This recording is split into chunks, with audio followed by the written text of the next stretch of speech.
Everyone meet Claire. Hi, Claire. Hi, Claire. She is in Hello. South Australia on the ocean in a little cottage where she's having her solo time. So Claire and I met in Fremantle some years back when we were doing the Theory U training together. I gravitated towards her because I saw the fairy-like qualities and aura around her. And of course it was true. And we stayed in touch, talked about doing work together. So Claire leads these kinds of things, but in a much more intensified way in her work. And she's learned how to do it. You know, these are not things you do, you just do. You actually have to learn how to do it properly so that you don't put people in danger. So you yourself, you know, you go through the initiation and you spend solo time in the wild. And I think I'm always amazed by how she can do it, like for weeks and weeks and weeks on end, solo, not even with a roof over her head. We did a 3-day, I think, a couple of years ago before COVID happened, 2-day. And then we were going to do a much more intensive, like 1 week solo, was it, Claire? I don't remember. I think it was going to be 4 days. In Kampung Kiau at the foot of Kinabalu. And this was everyone going off solo for 4 days. But that didn't happen for various reasons. But we do still have the vision to do that. Anyway, we wanted to do something this year. Initially, she was supposed to be here in person. But anyway, here she is, floating in the sky above us. So she will guide us through the next 3 days. I think this is different from anything we've done before. It's going to be a different pace. I think it'll be less taxing for the brains, and then maybe more challenging for the spirit and the body, because you're gonna go to your edges. But those are the edges that you're probably ready to go to and to jump off from. So without further ado, as they say, I'm going to hand over to you, Claire. I guess I'll start sort of continuing on from Cynthia's introduction. So where this program sort of come from, like first and foremost, like Cynthia said, it's definitely from the time that I have spent in solitude in nature.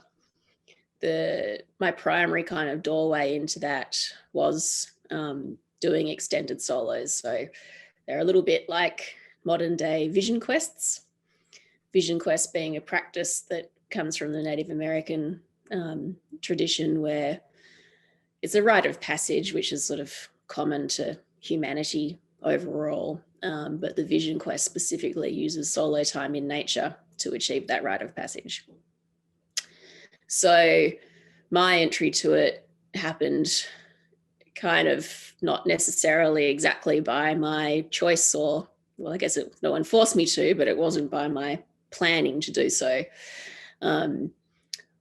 I had been working a fairly normal job, at least, normal for someone who tries to do the best for the environment and making a difference in the world. But I was coming at it from a very sort of head-based way, where I'd sort of worked out, what my skills are, what I'm good at.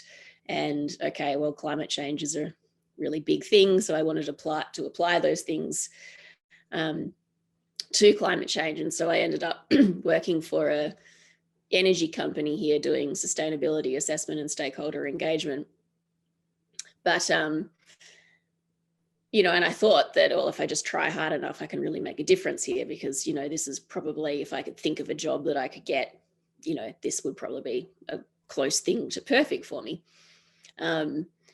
But yeah, I got hit by a truck when I was riding my bicycle in New Zealand. And the ramifications of that was I wasn't anywhere nearly as badly injured as I probably should have been. But in the few months following that, I just wasn't feeling like myself, really.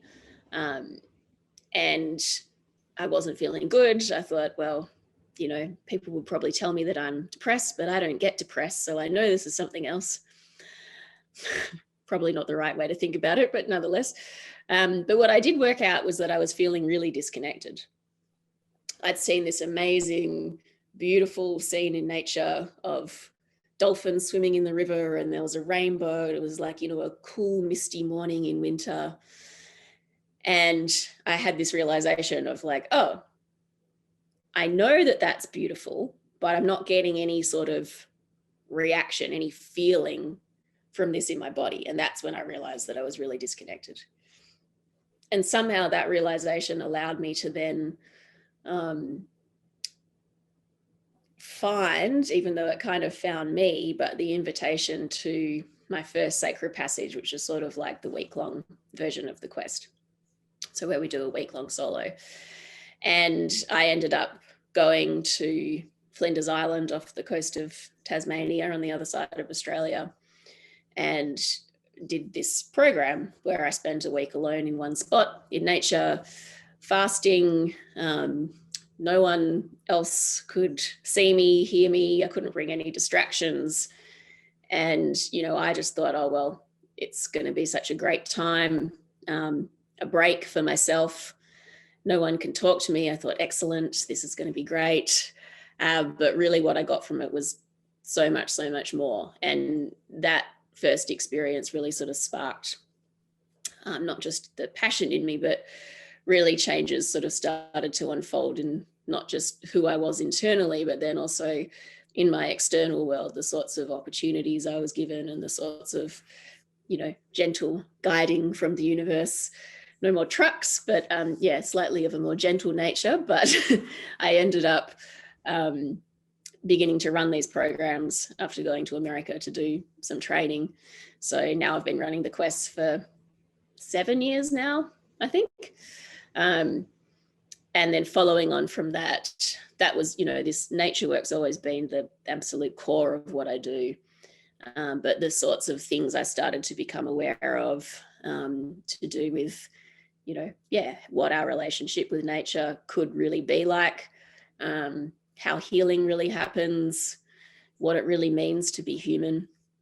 Because I really don't think that we can understand that without our inherent relationship with nature, because it is where we all come from, not just in this lifetime, but throughout the course of human history. We evolved in nature and we co-create with nature and are intimately a part of it.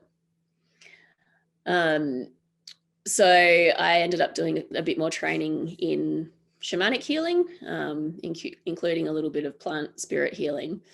And then, those two things really taught me a lot about how communicating with nature can really be. And that's added to my practice then when I go out onto the quests. But through all this time, I've also always known that I'm meant to connect, the life I used to have when I was working for this power company and in other sort of government and various sectors. I know that there was always this sort of bridge to be built between those two worlds, because it's not, I don't see the kind of relationship we can have with nature is not something that is just for us personally, but it really needs to infiltrate the work that we all are doing, as well as all the systems that we're creating. Because the way I've sort of come to understand it is that unless we're moving to a future where the principles of nature, the wisdom of nature, the intelligence of nature is 100% expressed through our human systems as well, that we're not there yet. There'll always be some sort of reckoning to be had. And that's kind of where this Partnering with Nature program comes into it. So this is sort of like the foundations of what we need to be able to bridge that gap between this enchanted, alive relationship with nature, but then how do we do that also practically in our day-to-day work? So that's a little bit of introduction to me and how this program has come about, how it sort of evolved in my mind, but also very intimately evolved through what I've received from nature. So it's kind of like designed by nature at the same time. So I'd also love to understand who is in this room that I can see in a tiny box on my screen. So would it be possible to do some introductions, if everyone can let me know their name, but then also just a little bit of background, like what drew you here? Hi, Claire. Hello. I was here the last time you came a few years ago. And, I recognize your face. so, but by the way, it's Enro. My name is Enro. So That's it. currently, I am still working in Tulupid with the community and the elephants there. And so naturally, I'm working with around nature all the time. And I have grown up with the nature around me. And I thought I have come to appreciate nature a lot since I was very young, but it's something never ending. I keep discovering new things every moment wherever I go. So this is just another moment that I'm hoping to see some new things from a new perspective, or maybe I get some revelation in these coming few days. So which will increase my understanding and passion and everything about nature, and probably about my own self. And that's it. Thank you. Thank you, Enro. And yes, it is never ending. We'll just scratch the surface a little bit more in this one, but I can guarantee you that you're going to have about, a whole bunch of new threads that's going to leave you wanting to explore more. Okay. Hi, Claire. My name is Katrina. Hello. Hi. I am Cynthia's niece. I am here today because I live and work here, so there's nowhere else I can go. It sounds like it's not a choice to be here. Well, take it out what you want. Sorry. I recently, well, not too recently, just came back from studying abroad. I've been abroad for 3 years, and I came back last year, about October. So, yeah, since then I've been here in Sabah, back in Sabah, and working for my aunt. I grew up with nature, knowing nature. I know how important it is, but I just never felt very compelled by it. More repelled by the insects and the mosquitoes. So that's my relationship with nature. Yeah, so I guess we'll see this few days if that changes. Hi Claire, afternoon. So my name is Samsudin. You can call me Sam. So I started working with Forever Sabah since 2019, I guess. And my intention, the reason why I came here is to learn and to feel the nature. And I feel like I need my solo time because there are so many things happen these few months. And I just want to be present to meet everyone here. And actually, I joined your course, the previous one, 2018. Yeah, and that's one of my first activity with FS, and I really Yeah. enjoy it. Yeah, and when I see the schedule now is more different. There's more solo time this time, so I feel this is gonna be more interesting, I guess. So yeah, that's all for me. Thank you. Yeah. Thanks, Sam. I think for me, this is firstly actually about partnering with Claire. I adore this person, this human creature. I think maybe we must have had past lives together, Claire. Um, have a lot of trust in her, a lot of faith in what she does, and I'm very, very glad she's in this world. If I had my way, she would be living part of the year here, and doing vision quests and things like that together. Can you imagine having the JKR management on a vision quest? I'm talking about our public works department. Yeah. um, and of course, it's, as I resonated with what Kenneth was saying, it's this chaotic, insane time on many, many levels. And I really felt I needed just to chill for 3 days. And I love, of course, always hosting these beautiful young people in this space. And yeah, just always seeing what reciprocity emerges. You know, when this, I feel like this space loves people. It wants the companionship. It asks for the companionship, and it offers, it offers solace. It offers comfort. We've over the years just seen things blossom. You know, that like not really our doing, but we have more species, more birds, more everything. Just kind of swirling here, and I almost see it in that, like it's in direct response to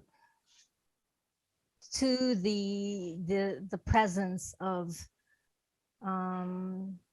people who come with good heart, people who come with good intention, and there's a reciprocity that happens. So I think that is hugely present for me. I hope this is again a continuation of more to come, especially when we can travel again and Claire can be here in person and we can do the real solos in the wilderness. Okay, so I'm gonna with that hand over back to you, Claire. Yeah, thanks so much. Everybody really is beautiful and could definitely feel some commonality with everyone there. And trust me, the nice thing is it's all very simple. I guess some people were talking about how this won't be so much head time and they're looking forward to the feeling time and finding some space to rest in. And yeah, it will be like that. I mean, my journey has really taught me that with opening this relationship with nature, the embodied feeling stuff absolutely does come first. And from that space is when you can go as far as you want with the intellectual side of it. Nature can teach you about every single thing, as complicated or complex as it gets. But the real wisdom comes from a very deep embodied place. And so that's really my intention, is that we don't get too sort of complicated. I try to give you some frameworks and a bit of scaffolding so that you can find it easier to get into that relationship. But yeah, really it's keeping it as simple as possible at the same time.